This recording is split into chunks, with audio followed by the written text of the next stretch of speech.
অস্ট্রেলিয়াতে আসার পরে অনেক ভাই ব্রাদার আমার কাছে জানতে চান যে অস্ট্রেলিয়ার রাস্তাঘাট কিরকম, কিভাবে এই রাস্তায় ড্রাইভ করি। তো এই বিষয়ে ভাবলাম একটা ভিডিও বানায় ফেলি, কারণ অনেকদিন হলো অস্ট্রেলিয়ায় ড্রাইভ করতেছি। তো এটা একটা আইডিয়া আপনাদেরকে দেওয়ার চেষ্টা করি। চলেন আজকে একটা ভিডিও বানায় ফেলি অস্ট্রেলিয়াতে ড্রাইভিং এর। Let's go.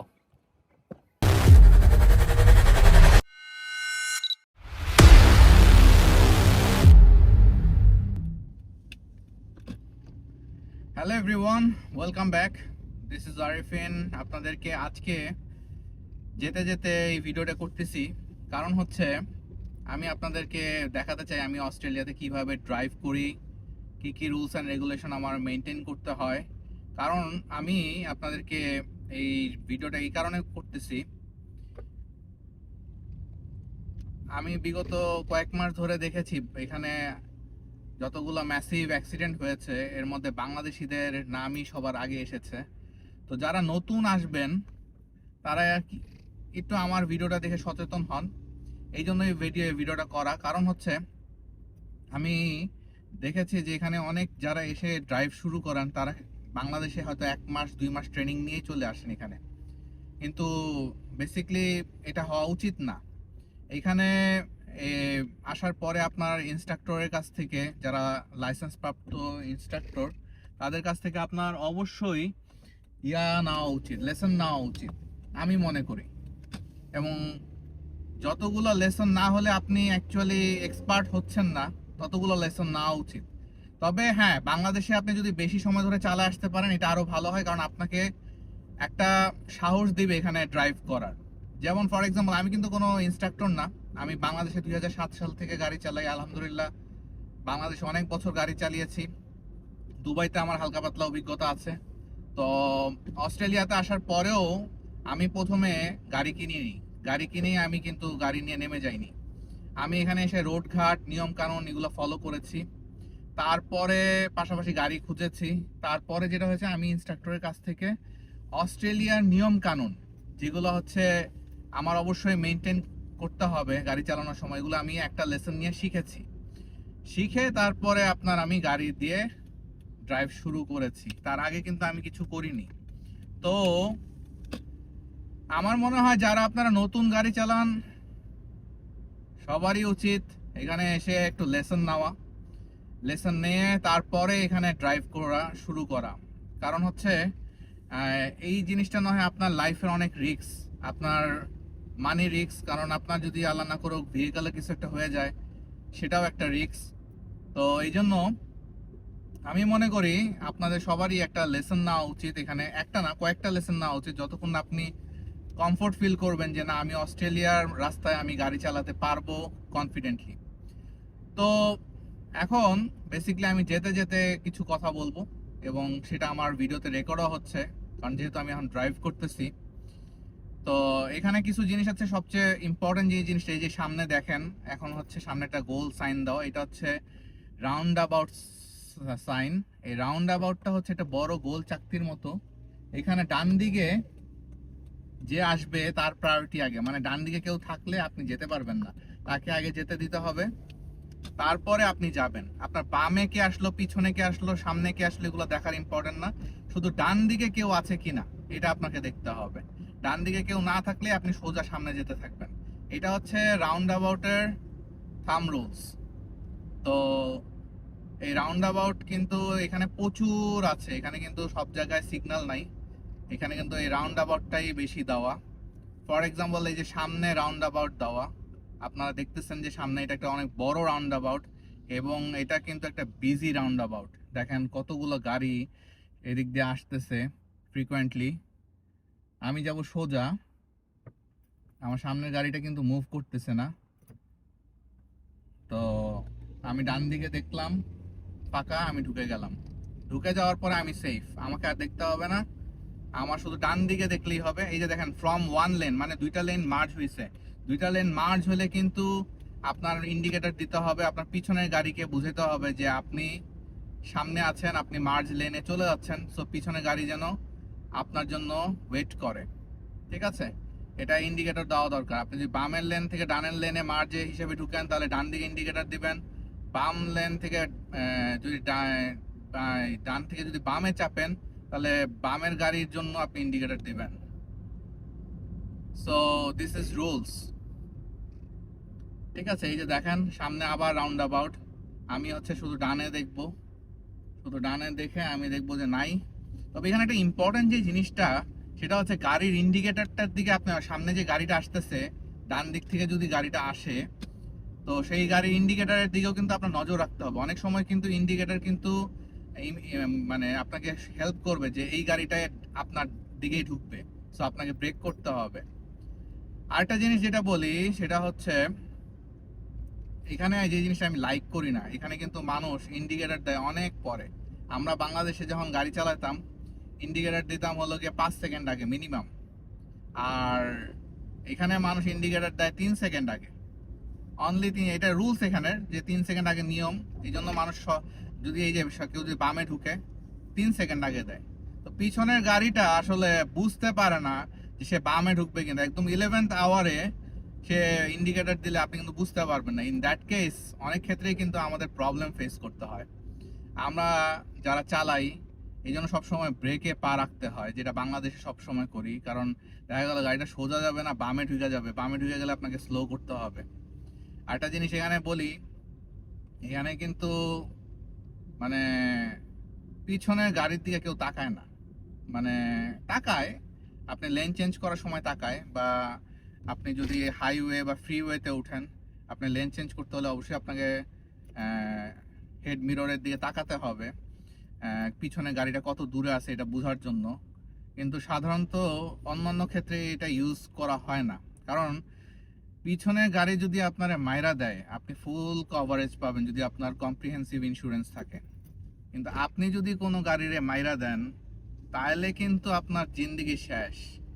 আপনার ওই গাড়ির যে ভ্যালুয়েশন সেটা কিন্তু আপনাকে দিতে হবে, মানে এখানে কোনো মাপ নাই। তো সবাই এই জন্য যারা বুদ্ধিমান তারা কম্প্রিহেন্সিভ ইন্স্যুরেন্স করে। এই যে দেখেন আরেকটা রাউন্ড অ্যাবাউট, এটা একটা বিশাল রাউন্ড অ্যাবাউট। তো যেটা বলতেছিলাম যে আপনার কম্প্রিহেন্সিভ ইন্স্যুরেন্স সবাই কম বেশি করে, যারা বুদ্ধিমান সবাই করে, ম্যাক্সিমাম 99%ই করে। কিছু আমরাই করি না যারা খামখেয়ালি বা কম দামি গাড়ি কিনি। কারণ কম্প্রিহেন্সিভ ইন্স্যুরেন্স মান্থলি আপনার বিল দিতে হয় বেশি। কিন্তু কম্প্রিহেন্সিভ ইন্স্যুরেন্সের সবচেয়ে বড় বেনিফিট হচ্ছে কেউ আপনার মাইরা দিলে আপনি পুরো গাড়ির ক্ষতিপূরণ পেয়ে যাবেন। গাড়ি যতটা প্রাইস এটা আপনি পেয়ে যাবেন। এটা আমি আমার আরেকটা ভিডিওতে বলেছি অলরেডি। তো আপনি যদি কাউরে মাইরা দেন, আপনার জিন্দেগি শেষ। তো কি যা কিছু হোক, কাউরে মারা যাবে না, খুব সাবধানে চালাইতে হবে, ঠিক আছে? তো আরেকটা ভিডিওতে আমি বলেছিলাম যে এখানে কিন্তু ফাইন কিন্তু খারাপ না, দুবাইয়ের মতো না। আমি দুবাইতে যেরকম ফাইন দেখেছি, এত মানে বড় ফাইন এখানে নাই, কিন্তু এখানে ফাইনও কম না। লাইক রেড লাইট ভায়োলেশন হচ্ছে $300 প্লাস 3টা ডিমেরিটস। তো আপনার এটা মাথায় রাখতে হবে, $300 কিন্তু আপনার একবারে চলে যাবে যে আপনি ফাইন খেলেই। ডিমেরিটসটা ইম্পর্টেন্ট। ডিমেরিটস আপনার লাইগা গেলে কিন্তু দেখা যায় 12টা ডিমেরিটসে আপনি 6 মাসের জন্য বা 1 বছরের জন্য লাইসেন্স সাসপেন্ড হয়ে যেতে পারে স্টেট টু স্টেট। তো এই জিনিসটা একটু মাথায় রাখতে হবে যে আমার কোনো সিগন্যাল ভায়োলেশন হলো কিনা, স্পিড ভায়োলেশন হলো কিনা, যেখানে যেই স্পিড রুলস সেখানে সেই স্পিড মেনটেন করতে হবে। তবে একটা জিনিস বলবো, সেটা হচ্ছে অস্ট্রেলিয়াতে সাবার্বে গাড়ি চালানোটা অনেকটা কমফোর্ট ফিল করবেন। তবে যখন আপনি আসবেন তখন আপনি আসলে সাবার্বে কিছুদিন গাড়ি চালায় প্র্যাকটিস করে হাত ক্লিয়ার করে নেবেন। কারণ আপনি মেইন রোডে ওঠার আগে একটু হাতটা ক্লিয়ার করে নেওয়াটা ভালো। বা পরিচিত কারোর সাথে গাড়িতে উঠবেন, দেখবেন উনি কিভাবে ড্রাইভ করে, কি কি জিনিস দেখে, ঠিক আছে? আরেকটা জিনিস হচ্ছে এখানে কিন্তু মানে time is more important than life, একটা কথা আছে না? তাড়াহুড়া করা যাবে না, মানে তাড়াহুড়া করলে আপনার জিন্দেগি শেষ। মনে করেন তাড়াহুড়া করছেন তো আপনি মরছেন। তাড়াহুড়া করলেই সবচেয়ে বড় ক্ষতি হয়। এখানে কোনো তাড়াহুড়া করা যাবে না, পিছনে গাড়ি ওয়েট করবে, তাও রাস্তা ফাঁকা হলে আপনি পার হবেন বা সেভাবে আপনি করবেন আর কি। আরো কিছু জিনিস আপনাদের সাথে শেয়ার করব।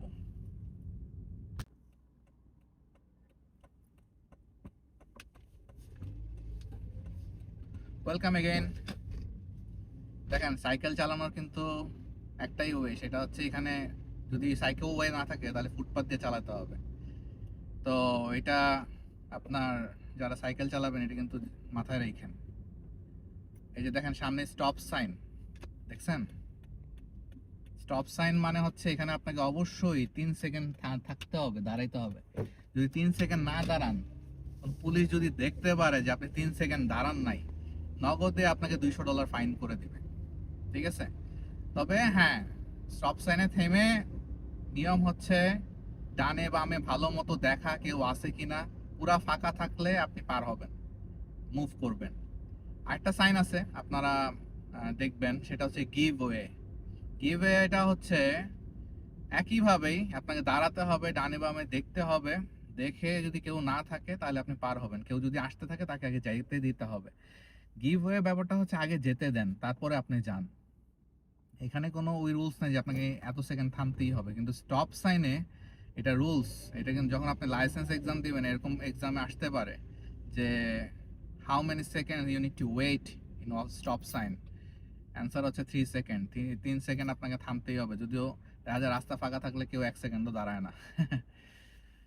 তো এটা একটা সাইন যেটা আপনার এখানে ফ্রিকোয়েন্টলি আপনি দেখবেন বিভিন্ন সাবারবে যখন মুভ করতে যাবেন। আরেকটা জিনিস আপনাদের সাথে হঠাৎ মনে পড়লো, আপনাদের সাথে বলি, শেয়ার করি। সেটা হচ্ছে যে আপনার আমরা এখানে, আমি বিশেষ করে আমি এত মাস ধরে এখানে আছি, দেখতেছি যে প্রায় 1 বছর হয়ে যাচ্ছে এখানে মানুষের গাড়ি পিছন দিকে ভচকানো থাকে বেশি। আচ্ছা এটা কেন, এটা আমি বুঝতে পারি, এই জন্য আপনাদেরকে বলি। এটার মেইন কারণ হচ্ছে ব্যাক পার্কিং করতে যায় অথবা গাড়ি ব্যাক দিতে যায় ম্যাক্সিমাম মানুষ লাগায় দেয় গাড়িতে। তো একটা জিনিস আপনাদেরকে বলি, এখানে অনেকে এসে গাড়ি রেন্ট নেন। তো গাড়ি রেন্ট নিয়ে যদি ওই গাড়ি মাইর খাওয়ান, তাহলে আপনারা দেখা যায় কি যে মালিকের কাছ থেকে আপনি রেন্ট নিছেন, সেই মালিককে একটা বন্ড দিতে হয়। মিনিমাম বন্ড হচ্ছে $500। মালিক ওই বন্ডটা কিন্তু কাইটা রাইখা দেয়। গাড়িতে যদি একটা স্ক্র্যাচ পড়ে বা একটু ট্যাপ খাওয়ান, ওরা কিন্তু আপনার এই বন্ড মানি আর ফেরত দেয় না, নানা রকম ভয় দেখায় ফেরত দেয় না। তো একটা জিনিস আপনাদেরকে শেয়ার করে রাখি, যারা মনে করেন ফর এক্সাম্পল আমার যদি আরেকটা গাড়ি থাকে, আমি যদি এই গাড়িটা রেন্টে দিয়ে দেই, এই বিজনেসটা কিন্তু এখানে ইল্লিগাল। মানে বিজনেস করতে হবে আপনার প্রপার ওয়েতে, লাইক বিজনেস ট্রেড লাইসেন্স নেবেন, ঠিক আছে, আপনার অফিস কোথায় হবে এটা রেজিস্ট্রেশন করবেন, মানে প্রপার ওয়েতে আপনি বিজনেস করতে হবে, ট্যাক্স দিবেন গভর্নমেন্টকে ইনকাম থেকে। আর এখানে যেটা এই রেন্ট একারের বিজনেস, সেটা হচ্ছে মানুষ নিজের একাধিক গাড়ি থাকলে আরেকটা গাড়ি ফেসবুক মার্কেট প্লেসে রেন্ট দিয়ে দেয়।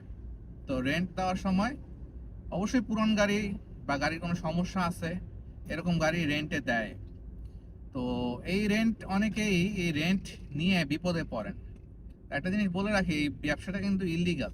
তো যে করতেছে সে ইল্লিগালি করতেছে, সে আপনার বন্ডের টাকা আটকায় রাখতে পারে, বন্ডের টাকা ফেরত দিতে নাও পারে। গাড়ি নেওয়ার আগে ভালো মতো গাড়িটা ভিডিও করে রাখবেন। সে যদি বলে আমার গাড়ি মাইর খাওয়াইছো, আমার গাড়ি এটা করছো এটা করছো, যেন আপনি এটার এগেনস্টে ওরেও ভয় দেখাইতে পারেন।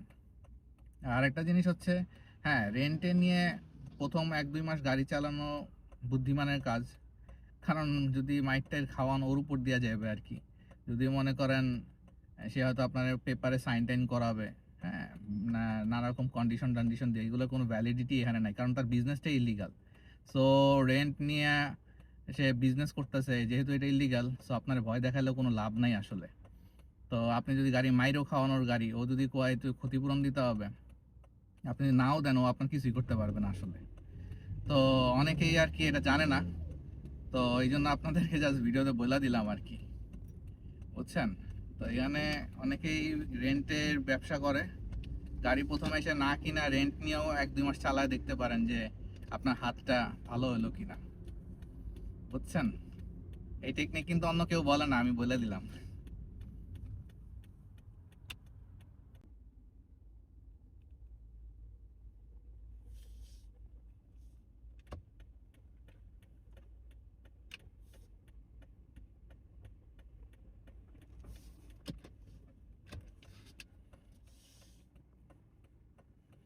দেখেন সামনের গাড়িটা আগে যাইতে দিতে হবে, ওইদিকে রাস্তা আগে পার হবে, তারপর আমি পার হব। মানে আপনার অপোজিটে যে থাকবে তাকে আগে পার হইতে দেওয়ার সুযোগ দিতে হবে, তারপরে যে আপনি পার হবেন। তো এটাও কিন্তু একটা নিয়ম, অনেকে জানে না। অনেকে দেখা যায় নিজে আগে পার হইতে যায়। সবসময় মনে রাখবেন, নিজে আগে সবকিছু করতে গেলে বিপদ। হ্যাঁ, আবার কিছু কিছু জায়গায় আপনাকে আগে পার হইতে হবে, আরেকজনকে ওয়েট করতে হবে। তো এটাও একটা নিয়ম। তো এই নিয়মটা হচ্ছে যে আপনার অপোজিটে যদি কেউ থাকে, সে যদি আপনার বাম সাইডে থাকে, তাহলে তাকে আগে যেতে দিবেন। কেউ যদি আপনার অপোজিটে থাকে, আপনার ডান সাইডে থাকে, তাহলে আপনি আগে যাবেন, আপনি আগে রাস্তা পার হবেন, অপোজিট থেকে সে আগে রাস্তা পরে পার হবে। এটা হচ্ছে এখানের নিয়ম। তো এটা অনেকে জানে না।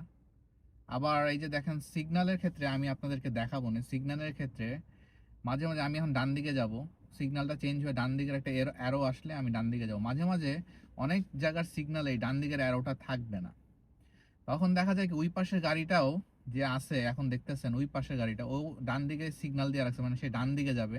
তো দেখা যায় সে আর আপনি যাবেন হয়তো সোজা। ইন দ্যাট কেস ওকে আগে যাইতে দিতে হবে। এটা হচ্ছে প্রায়োরিটি। এরকম একটা ভিডিওতে আসলে আপনাদেরকে আমি দেখাবো যে প্রায়োরিটি জিনিসটা কি। এখানে তো তাও ডান দিকে সিগন্যালটা আছে, তাই আমি ডান দিকে চলে যাচ্ছি। কিন্তু ডান দিকে সিগন্যালটা যদি না থাকতো আর আমি যদি সোজা যেতাম, তাহলে ওকে আগে প্রায়োরিটি দিতে হবে। মানে ও আগে যাবে, আমি পরে যাব। প্রায়োরিটিটা আপনাদেরকে আমি ভিডিও করে আলাদাভাবে দিব, তাহলে আপনারা বুঝতে পারবেন। তো যেটা বলতেছিলাম যে এরকম টুকটাক অনেক নিয়ম কানুন আছে। আরো একটা জিনিস বলি, এখানে আসার পরে আপনারা গুগল ম্যাপ ইউজ না করে ওয়েজ ইউজ করবেন। ওয়েজ একটা অ্যাপ আছে, এই অ্যাপটাও গুগল ম্যাপের মতো, তবে গুগল ম্যাপের থেকে একটু ভালো মনে হয় আমার কাছে। কারণ হচ্ছে অস্ট্রেলিয়াতে কোন জায়গায় এখন কি হয়েছে না হয়েছে এটা সবাই, মানে এই ওয়েজটা আসলে মিলিয়ন্স মানুষ মনে হয় ইউজ করে। তো কোথায় কি হয়েছে না হয়েছে এটা অন মানে অন স্পট ওরা হচ্ছে ওয়েজে আপডেট করে দেয়। ঠিক আছে? তো ওয়েজে আপডেট করে দেওয়ায় দেখা যায় মাঝে মাঝে আমি এখন যে রোডটাতে চালাচ্ছি, এই রোডে গতকালকে এই জায়গাটার বাম পাশে মোবাইল পুলিশ লুকায় ছিল। ওয়েজ এটা ওয়েজে কেউ না কেউ আপডেট করে দেয় যে মোবাইল পুলিশ ক্যামেরা রিপোর্টেড। তো তখন দেখা যায় যে অনেকে সতর্ক হয়ে যায়। তো এটা একটা বিগ অ্যাডভান্টেজ যে কোথায় কোনো যদি ক্রাশ হয় সেটা রিপোর্ট হয়ে যায়, পুলিশ থাকলে পুলিশের রিপোর্ট হয়ে যায়। তো আপনি যখন ওই রাস্তা দিয়ে আসতে যাবেন তখন আপনি আগে থেকে টের পেয়ে যাবেন এখানে পুলিশ আছে কিনা, এখানে মোবাইল পুলিশ আছে কিনা। তো এই অ্যাপটা আসলে খুব কার্যকর। এখানে অনেকে ইউজ করে, অনেকে মানে কি ম্যাক্সিমাম এটাই ইউজ করে। এখানে গুগল ম্যাপ আসলে চালানোর সময় খুব কম মানুষই ইউজ করে। তো এই জন্য এই অ্যাপটা আপনারা ইউজ করবেন যারা আপনারা এখানে আসবেন, গাড়ি চালাবেন। এই অ্যাপটা আপনাকে অনেক সাপোর্ট দিবে। আর যেটা হচ্ছে এই যে ইউটার্ন নিষেধ, বামে ডানে দেখছেন একটা সাইন ছিল, কিছু কিছু জায়গায় কিন্তু সাইন থাকে এরকম, ওখান থেকে যদি ইউটার্ন নেন তাহলে কিন্তু খবর আছে। আর আরেকটা জিনিস হচ্ছে এই আমি যেমন ডানে যাবো, এই যে হলুদ লাইট হয়ে গেছে, আমি থেমে যাব। এবার দেখেন আপনাদেরকে দেখায় প্রায়োরিটি জিনিসটা কি। দেখেন ওই সাইডে গ্রিন হয়েছে, আমি কিন্তু ডান দিকে যাব, আমারটা রেড দেওয়া। রেডটা চলে গেছে, রেডটা চলে যাওয়া মানে হচ্ছে এখন আমি চাইলে কিন্তু ডানে যেতে পারবো, কিন্তু প্রায়োরিটি আগে ওই ডান দিকের, ও আগে যাবে, রাস্তাটা ফাঁকা হবে। এই যে দেখেন ফাঁকা হয়েছে, এই যে আমি ডানে চলে গেলাম, এইটাই হচ্ছে প্রায়োরিটি। মানে আপনাকে বুঝতে হবে আপনার অপোজিটে যে আছে সে আগে যাবে, তারপরে আপনি যাবেন ফাঁকা হইলে।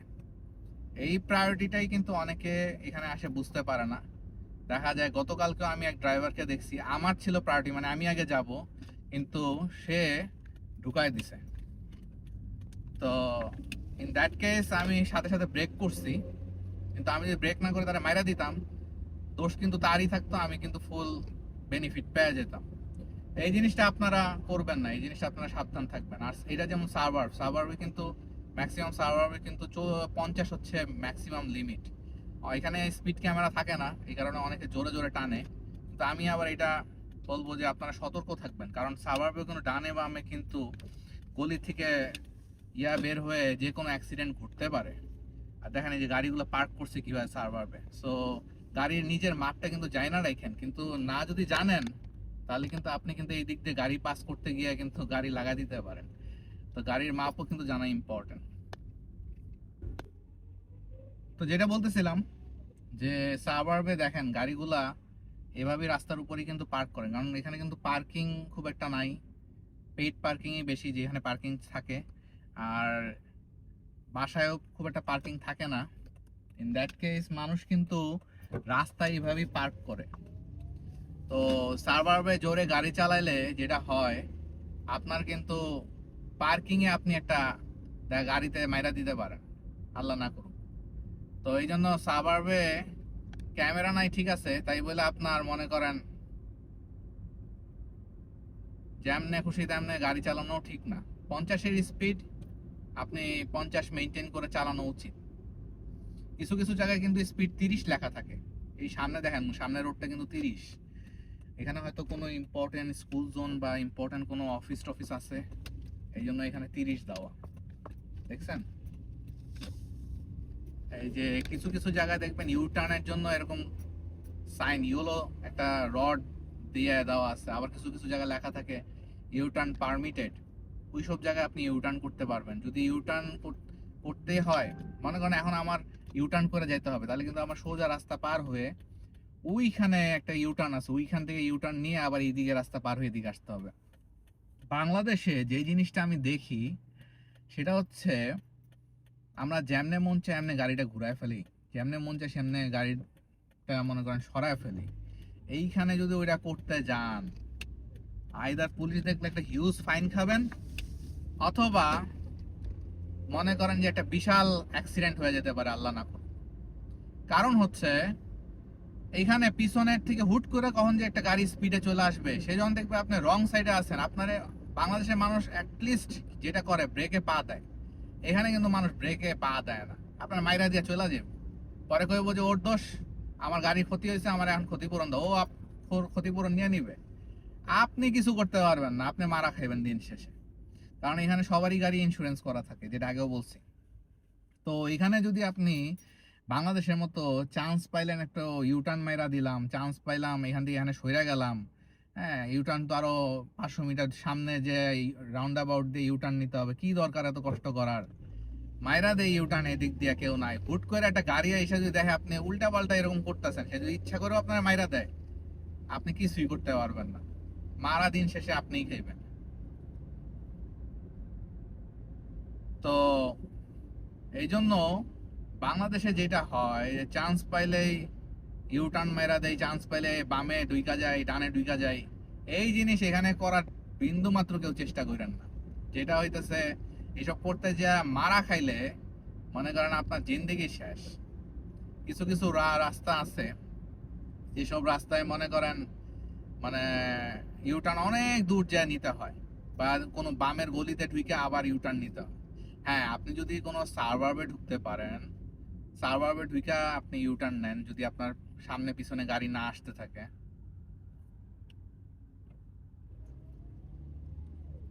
ওইটা কোনো সমস্যা নাই। কিন্তু আপনি মেইন রোড বিজি রোডে হুটহাট করে এইসব গাড়ি ঘুরাবেন, তাও ইথিক্যাল ওয়েতে না, তখন কেউ যদি আপনার মাইরা দেয় আপনি কিছুই করতে পারবেন না।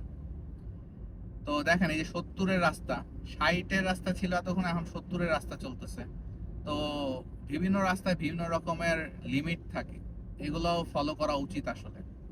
এই জন্য আমি সবসময় এর আগেও একটা ভিডিওতে বলছি যে গাড়ি কেনার সময় যে গাড়িতে ডিজিটাল মিটার আছে সেই গাড়িটা যদি আপনি কিনেন সবচেয়ে ভালো হয়। ডিজিটাল মিটারটাই ইনস্ট্যান্ট দেখতে পারবেন, কিন্তু অ্যানালগ মিটারে যেটা হয় কি, গাড়ি 60-এ চলতেছে না 65-তে চলতেছে, মানে হুট করে তাকায় এটা বোঝা যায় না। কারণ গাড়ি চালানোর সময় কনসেন্ট্রেশন ভালো রাখতে হয়, হুট করে আপনি সেটা করতে পারবেন না। তো এরপরে আপনাদেরকে ফ্রিওয়ে এবং হাইওয়ে এই দুইটাতে ভিডিও করব, সেটা এই ভিডিওর সাথে অ্যাড করে দিব। তাহলে আপনারা ফ্রিওয়ে হাইওয়ে এগুলাতে কিভাবে চালাতে হয় বা কিভাবে আমি চালাইতে হয় বলবো না, সরি, কারণ আমি তো ইনস্ট্রাক্টর না। কিভাবে চালাইছি সেটা আপনাদেরকে একটু আমি দেখাবো।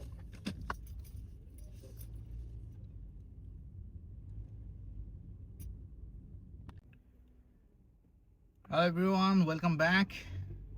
এখন আমি আপনাদেরকে আরেকটা জার্নির ভিডিও শেয়ার করব, সেটা হচ্ছে ফ্রিওয়ে। এখানে প্রচুর হাইওয়ে আছে, কিন্তু কিছু কিছু ফ্রিওয়ে আছে। ফ্রিওয়েগুলো অনেক বড় হয়, অনেক বড় বলতে লম্বায় বড় হয়।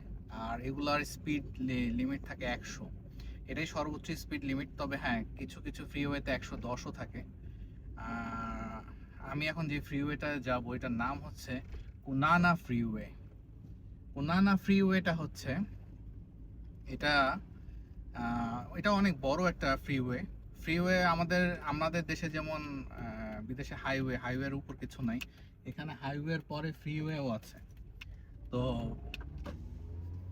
সেই ফ্রিওয়েতে আজকে আমি ড্রাইভ করে যাব, সেটার একটা ভিডিও আপনাদের সাথে শেয়ার করব। তো চলেন, ফ্রিওয়ে কিরকম সেটা আপনাদেরকে দেখাই। 100 স্পিড সেখানে উঠানো যায় সাধারণত। আমি যেই মাত্র সাবার্ব থেকে বের হইলাম, সাবার্বে স্পিড লিমিট থাকে 50। আর হাইওয়েতে কিছু কিছু হাইওয়ে যেগুলো বিজি হাইওয়ে, ওগুলাতে স্পিড লিমিট থাকে 60। এই যে যেমন 60, এই রাস্তাটা 60, এটা হাইওয়ে না। আবার অন অ্যান অ্যাভারেজ কিছু হাইওয়ে আছে, যেমন লিচ হাইওয়ে, ওগুলাতে থাকে 70, কিছুতে থাকে 80, কিন্তু 80-এর উপরে কোনো হাইওয়েতে থাকে না। আর একমাত্র ফ্রিওয়ে গুলাতে 100-110 থাকে আর কি। তো আমরা এরকমই একটা ফ্রিওয়ে দিয়ে যাব, সেটা হচ্ছে কোনানা ফ্রিওয়ে। তো সেই ফ্রিওয়ের কিভাবে ড্রাইভ করতে হয়, কিভাবে কি করি, সেটা আপনাদেরকে আজকে একটু দেখাবো।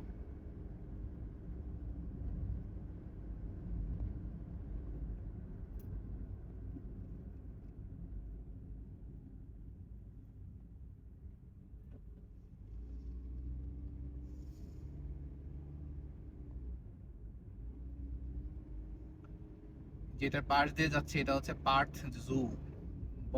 এটা পার্থে একটাই জুটা বড় আছে অনেক। সেই জু এর ভিডিও একদিন আপনাদের সাথে শেয়ার করবো ইনশাল্লাহ। বাম পাশে, আমার হাতের বাম পাশে হচ্ছে পার্থ জু। একসময় এই বাসে প্রচুর চড়ছি। এই পার্থে বাসগুলো কিন্তু সব ইলেকট্রিক। এখানে আস্তে আস্তে কিন্তু সব ইলেকট্রিকে কনভার্ট হয়ে যাচ্ছে। এটা একটা জিনিস, যারা ফিউচার নিয়ে ভাবেন, তেল সংকট হতে পারে পৃথিবীতে, এখনই ইলেকট্রিকে আস্তে আস্তে অনেকে মুভ করতেছে। আমাদের হোম কান্ট্রিতে হয়তো এত দেখা যায় না, কিন্তু আমি দুবাইতে দেখেছি প্রচুর ইলেকট্রিক গাড়ি, অস্ট্রেলিয়াতেও প্রচুর ইলেকট্রিক গাড়ি, বিওয়াইডি আর টেসলা, এই দুটো হচ্ছে লিডিং।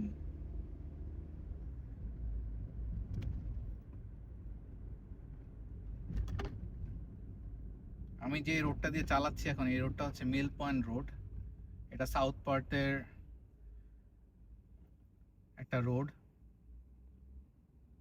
বিখ্যাত একটা রোড।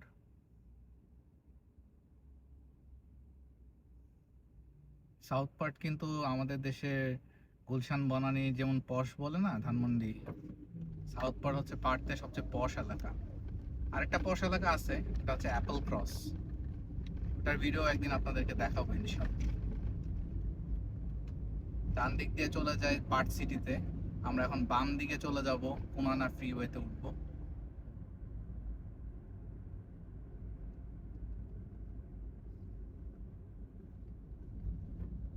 এই যে ফ্রিওয়ে দেখেন, এখানে 80 স্পিড, শুরুই হচ্ছে 80-তে।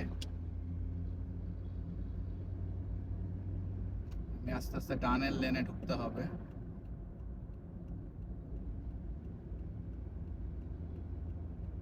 এই যে দেখেন বামে দেওয়া হয়ে গেছে 100, তার মানে এটা হচ্ছে 100-র স্পিড। এখানে ক্যামেরা বসানো আছে, স্পিড ক্যামেরা। এই যেসব জায়গায় speed camera plus red light camera, সেই জায়গায় ক্যামেরা ছবিটা থাকে।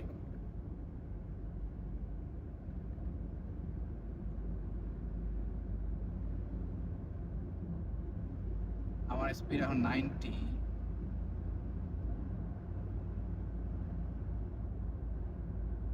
তো যেটা বলতেছিলাম, এখানে লেন চেঞ্জ করা কিন্তু খুবই ডেঞ্জারাস। এখানে যদি ফ্রিওয়েতে আপনি দেখেন এখন কিন্তু অনেক ট্রাফিক, আমার ডান দিকে অনেক গাড়ি, সামনে গাড়ি।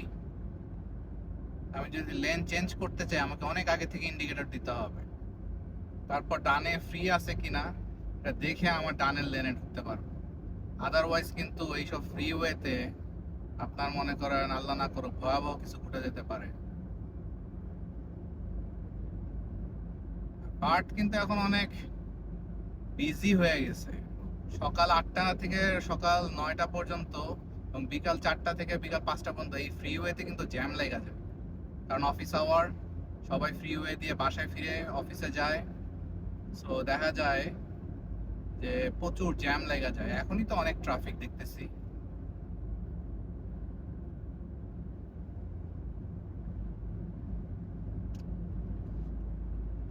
লেন চেঞ্জ করব কারণ বামে গাড়িগুলো আসলে অনেক স্লো যাচ্ছে। এখন আমার স্পিড 100 এর উপর যাওয়া যাবে না। 100 এর উপর গেলে কিন্তু আবার ক্যামেরা আছে সামনে, ক্যামেরাতে কিন্তু ফাইন দিয়ে দিবে। আর এখানে ফাইন গুলা ভাই দুবাইয়ের মতো, দুবাইতে আরো ভয়াবহ, কিন্তু এখানে ফাইন গুলো কম না। $80 স্পিড লিমিট। তাও আবার এটা ডিপেন্ড করে আপনি কেমন স্পিডে গেছেন তার উপরে।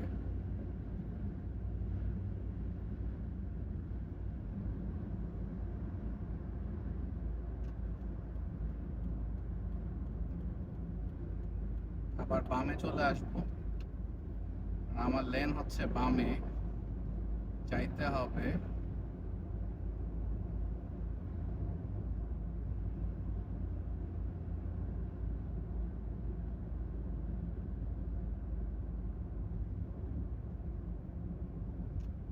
বামের লেনে আমি ঢুকে গেলাম।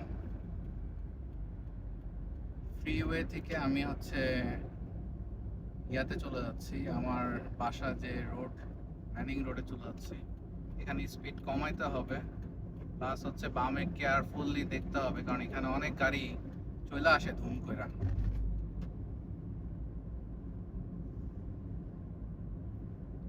তো আপনাদেরকে এক ঝুটিকা ফ্রিওয়ের একটা ড্রাইভিং দেখালাম। ফ্রিওয়ের এই রোডটা আসলে খুব একটা কমপ্লেক্স না, কিছু কিছু রোড আছে প্রচন্ড কমপ্লেক্স, সেটার ভিডিও আপনাদেরকে সামনে দেখাবো।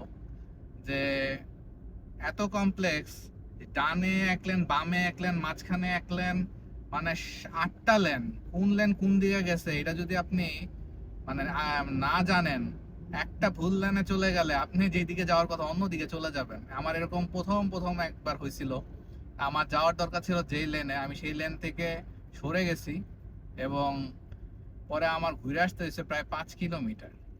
এটা নিয়ম, এটা আপনি যদি ভুল লেনে চলে যান আপনার ঘুরে আবার আসতে হবে, এবং এখানে একটা ভালো ঘোড়া আপনার লাগবে, এটাই হচ্ছে সমস্যা। That's all.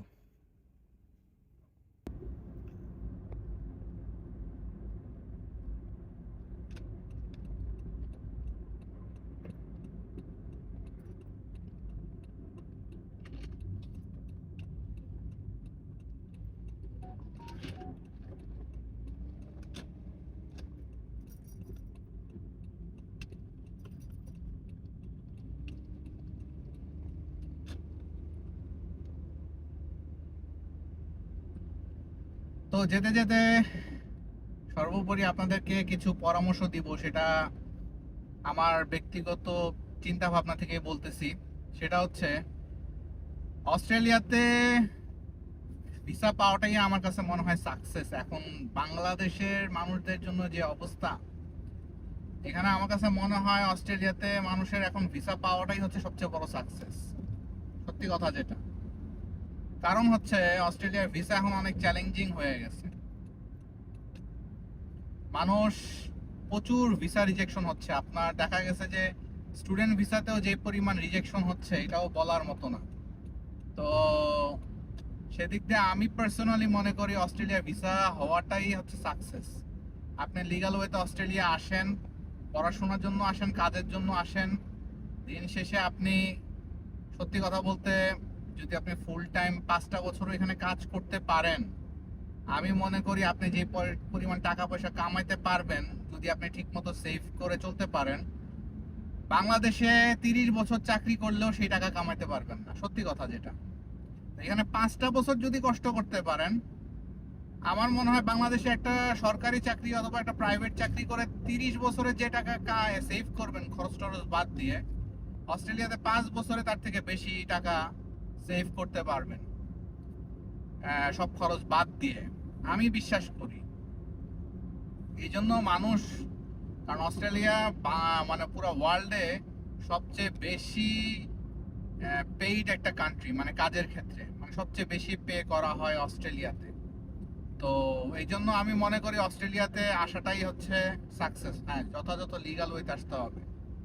ওই আপনারা যারা চিন্তা করেন যে সাগর পাড়ি দিয়ে আসবেন অথবা ট্যুরিস্ট ভিসায় এসে অবৈধ হয়ে যাবেন, এসব আমি সাপোর্ট করি না, এটা তো অনেক ঝামেলা।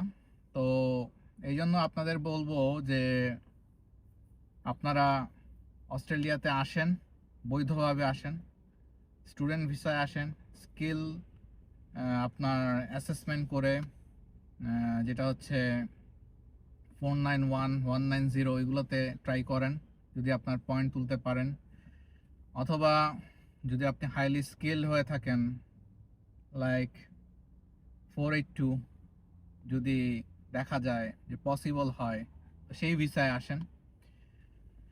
তো এখানে এসে যদি 5টা বছর আপনি কাজ করতে পারেন, ইভেন অনেকেই আছেন যে কাপল আসেন, দেখা যায় যে ওয়াইফ পড়াশোনা করতেছে, হাজব্যান্ড ফুল টাইম জব করতেছে, তো 5 ইয়ার্স আপনারা যদি এখানে কষ্ট করতে পারেন, আমি বিলিভ করি যেটা আমি বললাম যে আপনি 5 ইয়ার্স এখানে কষ্ট করে যে টাকা পয়সা কামাতে পারবেন সেটা বাংলাদেশে 30 বছর প্রাইভেট চাকরি করে, সরকারি চাকরি করেও সম্ভব না। তো এই দিক দিয়ে মনে করি আমি অস্ট্রেলিয়াতে ভিসা হওয়াটাই হচ্ছে বিশাল সাকসেস। কষ্ট করে সব জায়গায় করতে হবে, বাংলাদেশেও আপনার, আমি 11 বছর চাকরি করছি বিভিন্ন কোম্পানিতে, আইটি কোম্পানিতে। সো দেন আমি জিনিসটা বুঝতে পারছি আমার আসলে অনেক ইয়াং এজে চলে আসা উচিত ছিল, কিন্তু আমি সেটা করি নাই। যাই হোক, সেটা এখন এই বয়সে এসেও আমি বলবো যে আলহামদুলিল্লাহ, আল্লাহ সবকিছু সহজ করে দিছেন। তো আমি মনে করি যে প্রত্যেকেরই লাইফে চ্যালেঞ্জ নিয়ে এটা আসা উচিত।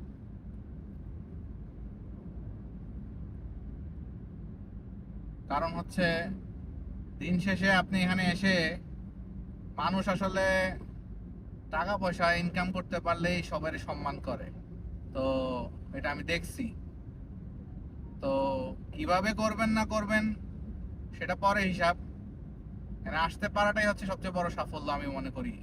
তো এই জন্য যে যাই বলুক কান দিবেন না, আপনি সবসময় আপনার ইয়াটা, গোলটা মাথায় সেট করে রাখবেন যে না, আমাকে আসলে লাইফে কিছু করতে হবে। এই জন্য আপনি যথাযথভাবে খোঁজ খবর নিয়ে তারপর রিস্ক টেক করেন। এরকম না যে আপনার ল্যাকিংস আছে কিন্তু আপনি রিস্ক নিয়ে নিলেন, আমি কখনো এটা সাপোর্ট করি না। যে আপনার ল্যাকিংস আছে কিন্তু আপনি রিস্ক নিয়ে নিলেন, তো এটা আমি কখনোই সাপোর্ট করি না। আপনারা যথাযথ প্রপার ওয়েতে আসেন, এটা আমি সাপোর্ট করি। তো এই হইতেছে অবস্থা। সবাই ভালো থাকবেন, আমার জন্য দোয়া করবেন, আপনাদের সবার জন্য শুভকামনা। কোনো রকম কোশ্চেন থাকলে আমার চ্যানেল অথবা আমার পেজে করতে পারেন, আমি ফ্রি টাইমে চেষ্টা করব ইনশাল্লাহ আপনাদেরকে সেটার ফিডব্যাক দিতে। আপনারা সবাই ভালো থাকেন, আল্লাহ হাফেজ।